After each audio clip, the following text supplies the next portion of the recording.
Hello दोस्तों, कैसे हैं आप सभी जी। उम्मीद है कि आप लोग बहुत अच्छे होंगे और मन से पढ़ाई कर रहे होंगे। दोस्तों, मैं इस वीडियो में बात करने वाला हूं क्लास 10 का फिजिक्स, जो कि चैप्टर पहला है प्रकाश का प्रवर्तन। इस चैप्टर का इस वीडियो में मैं ऑब्जेक्टिव लेकर आया हूं, जो कि ये ऑब्जेक्टिव का ये पार्ट 3 है। तो आप लोग वीडियो में अंत तक बने रहिएगा। यदि जो वीडियो पसंद आता है तो वीडियो के ऊपर एक लाइक कर दीजिएगा। चलिए देखते हैं पहले क्वेश्चन को।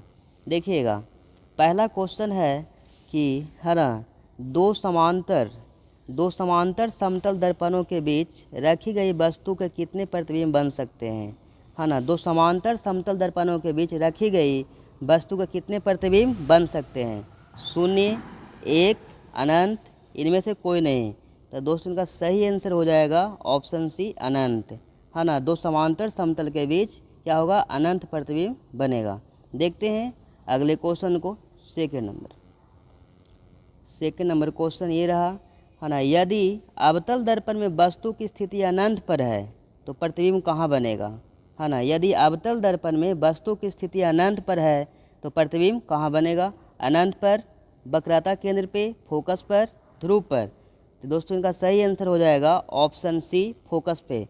अब दोस्तों, आपको ध्यान रखना है कि यदि अवतल दर्पण में वस्तु है जो अनंत पर रहेगा तो फोकस पे बनेगा। यदि जो क्वेश्चन ऐसे रहता कि अवतल दर्पण में वस्तु की स्थिति फोकस पर है तो कहाँ बनता, अनंत पर बनता। तो इस पॉइंट को भी ध्यान रखिएगा, इनका उल्टा होता है। वस्तु रहेगा अनंत पे तो फोकस पे बनेगा, और फोकस पे रहेगा तो अनंत पे बनेगा।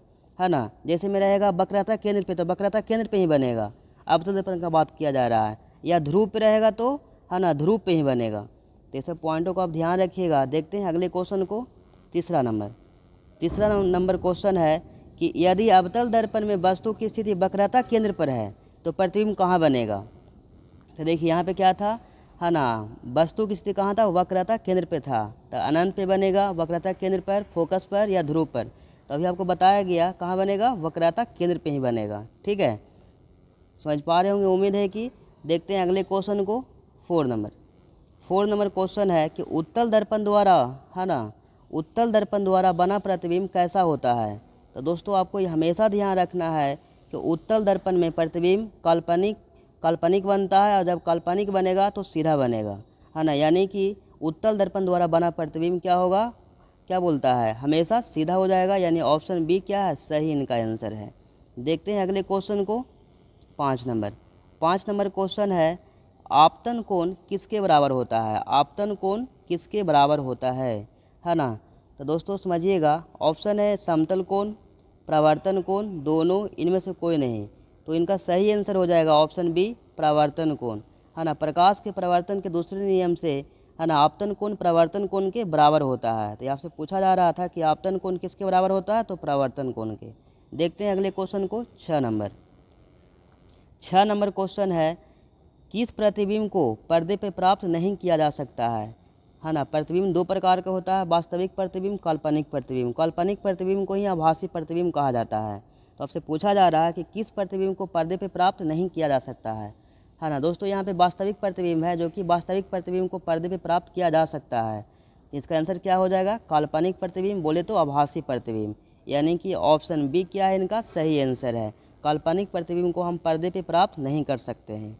है ना, इस क्वेश्चन का सही आंसर ऑप्शन बी है। देखते हैं अगले क्वेश्चन को। 7 नंबर क्वेश्चन है कि यदि अवतल दर्पण में वस्तु की स्थिति फोकस पर है। देखिए, आपको बताया गया था, यदि अवतल दर्पण में वस्तु की स्थिति फोकस पर है तो प्रतिबिंब कहाँ बनेगा। तो दोस्तों, कहाँ बनेगा, ऑप्शन है अनंत पर, वक्रता केंद्र पे, फोकस पर, ध्रुव पर।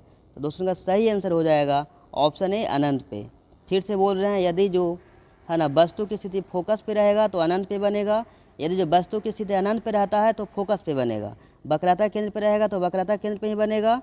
ध्रुव पे रहेगा तो ध्रुव पे ही बनेगा। देखते हैं अगले क्वेश्चन को।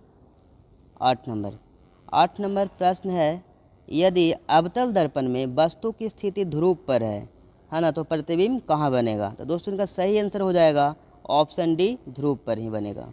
है ना, देखते हैं अगले क्वेश्चन को। 9 नंबर क्वेश्चन है कि उत्तल दर्पण द्वारा, है ना, उत्तल दर्पण द्वारा बना प्रतिबिंब होता है, उत्तल दर्पण द्वारा बना प्रतिबिंब होता है वास्तविक, उल्टा, काल्पनिक, सीधा। तो आपको बताया गया कि जो उत्तल दर्पण में काल्पनिक और सीधा बनता है। कैसा प्रतिबिंब बनता है जी, उत्तल दर्पण द्वारा बना प्रतिबिंब होता है काल्पनिक और सीधा। काल्पनिक प्रतिबिंब को ही हम आभासी प्रतिबिंब कहते हैं और आभासी प्रतिबिंब को हम पर्दा पर नहीं प्राप्त कर सकते हैं, नहीं प्राप्त किया जा सकता है। तो देखते हैं अगले क्वेश्चन को, देखिएगा 10 नंबर प्रश्न को देखते हैं, है ना। काल्पनिक प्रतिबिंब कैसा होता है? काल्पनिक प्रतिबिंब कैसा होता है? उल्टा, सीधा, तिरछा, इनमें से कोई नहीं। इनका सही आंसर हो जाएगा ऑप्शन बी, सीधा। देखते हैं अगले क्वेश्चन को, 11 नंबर।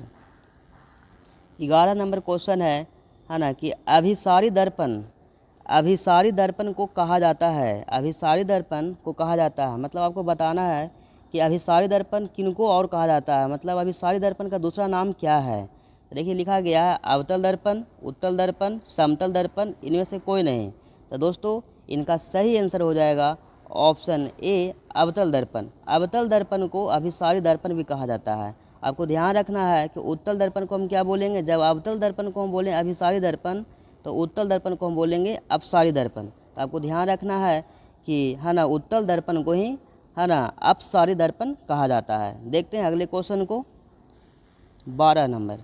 12 नंबर क्वेश्चन यानी प्रश्न है कि गोलीय दर्पण के ध्रुव, गोलीय दर्पण के ध्रुव से वक्रता त्रिज्या की दूरी को क्या कहते हैं? फोकस दूरी, वक्रता त्रिज्या, वक्रता व्यास। इनका सही आंसर हो जाएगा ऑप्शन बी, वक्रता त्रिज्या बोलते हैं दोस्तों। देखते हैं अगले क्वेश्चन को, 13 नंबर। 13 नंबर क्वेश्चन है कि गोलीय दर्पण की फोकस दूरी उसकी वक्रता त्रिज्या की, है ना, क्या होती है? गोलीय दर्पण की फोकस दूरी उसकी वक्रता त्रिज्या की क्या होती है? तो आप इनको फोकस में और वक्रता त्रिज्या में एक संबंध, है ना, पढ़े होंगे, क्या बोलता है, F = R/2। तो देखिए फोकस क्या है ना, वक्रता त्रिज्या क्या है, आधा है। यहाँ पे आंसर हो जाएगा क्या, ऑप्शन ए, है ना, आधी होती है ये, है ना। इनका ऑप्शन ए क्या हो जाएगा, सही आंसर हो जाएगा। गोलीय दर्पण की फोकस दूरी उसकी वक्रता त्रिज्या की आधी होती है। देखते हैं अगले क्वेश्चन को, 14 नंबर। क्वेश्चन है कि अवतल दर्पण द्वारा, अवतल दर्पण द्वारा बना प्रतिबिंब होता है ना, वास्तविक, काल्पनिक, दोनों, इनमें से कोई नहीं। तो दोस्तों इसका सही आंसर हो जाएगा ऑप्शन ए, वास्तविक, है ना। अवतल दर्पण द्वारा बना प्रतिबिंब कैसा होता है जी, कैसा बनता है, वास्तविक बनता है। देखते हैं अगले क्वेश्चन को, 15 नंबर। 15 नंबर क्वेश्चन है कि किस दर्पण से, किस दर्पण से वस्तु का बड़ा प्रतिबिंब बनता है? किस दर्पण से वस्तु का बड़ा प्रतिबिंब बनता है? उत्तल दर्पण, अवतल दर्पण, दोनों, इनमें से कोई नहीं। दोस्तों इनका सही आंसर हो जाएगा ऑप्शन बी, अवतल दर्पण से, है ना। आपसे पूछा जाएगा कि किस दर्पण से वस्तु का छोटा प्रतिबिंब बनता है, तो उसका आंसर होगा उत्तल दर्पण। उत्तल दर्पण द्वारा वस्तु से छोटा प्रतिबिंब बनता है, अवतल दर्पण द्वारा वस्तु से बड़ा प्रतिबिंब बनता है। तो इनको आप ध्यान रखेंगे। देखते हैं अगले क्वेश्चन को, 16 नंबर।